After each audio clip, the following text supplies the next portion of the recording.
As a fan of the TV series, Xena Talisman of Fate for the N64 was a must-buy for me. As a licensed game, I went in with very low expectations, but was pleasantly surprised to find a fairly decent fighting game.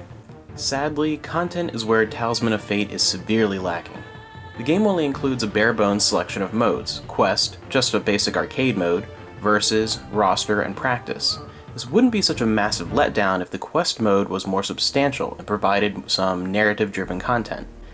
Now obviously I'm not talking about something the depth and breadth of an RPG or anything, but considering this is based on a very story-centric franchise with multiple seasons and dozens of interesting characters and storylines, they could have turned the basic arcade mode into something more interesting, like selecting different pathways through the roster of foes, depending on which character you select, and providing some brief, perhaps paragraph-long blurbs of a story in between battles. Instead, all we get story-wise is a quick intro sequence before the main menu, and a generic 5 to 10 second long ending sequence. Even Tekken, Mortal Kombat, Bloody Roar, and most of the game's more competent contemporaries provided more story and character than this, and those are just fighting games. The only real upside in this category is the roster of characters. While far from all-inclusive as far as the number of potential characters they could have used from the franchise, it does assemble a nice collection of fan favorites. Even after playing for several hours, it was hilarious to watch the likes of Joxer beat the hell out of Xena. Joxer wins.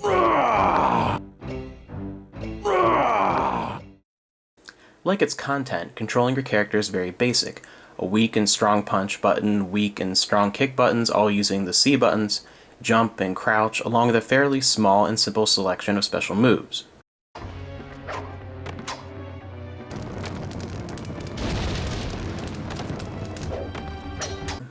Thankfully, however, the deceptively simple gameplay provides more fun than initially expected.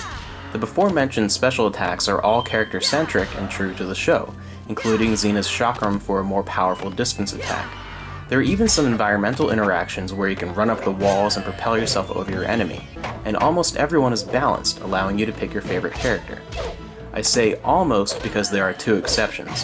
The final boss is rather cheap and presents a sudden difficulty spike. That's not to say the game is overly difficult, it's actually very easy until the final boss, Despair, a new character created for the game.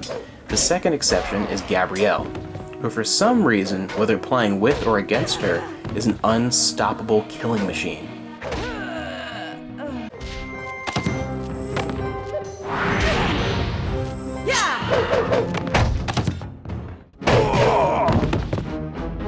Gabrielle wins.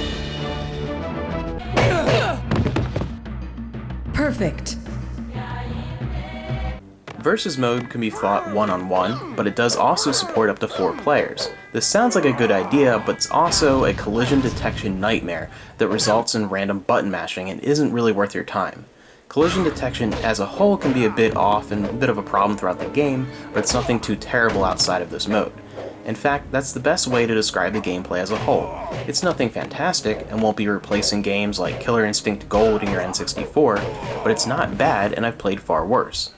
The game looks fairly good. All the character models and animations are at least okay, and are again true to the TV show's characters they portray. The environments are particularly well done, and they are all immediately recognizable for fans of the show, but yet again fall into the category of I've seen better but I've seen worse. They do have that somewhat blocky structure lacking in the little details that the N64 is known for compared to the PS1, but the characters are at least average. To its credit, while there are much better looking games for the N64, even released within that same year, most of those are much bigger budget games. And the camera never fails to provide a good view of the action with logical pans and zooms that never get in the way, and the 3D engine itself never slows down during a heated battle. Not a technical marvel, but still rather impressive. While the quick character sound bites aren't performed by the actual actors and actresses from Xena, they sound similar enough to be passable. Like the levels, the soundtrack will be instantly recognizable for Xena fans, and the sound quality is surprisingly spectacular for the most part. It might be one of the better parts of the game.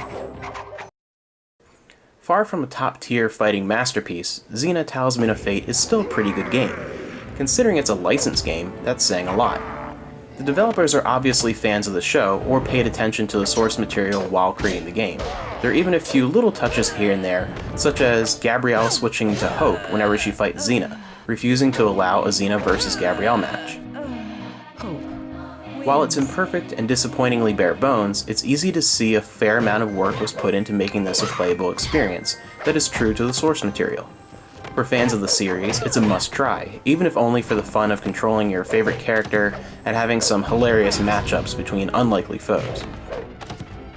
Were this on another system, I probably wouldn't recommend it to non-Xena fans, but since the N64 doesn't have a massive selection of fighting games compared to the glut of both 2D and 3D fighters on the Saturn and PlayStation, Talisman of Fate stacks up pretty well against its competition. And if you're a fighting game fan with an N64 who's already played through the best titles in the system, go ahead and give this a shot. Restart.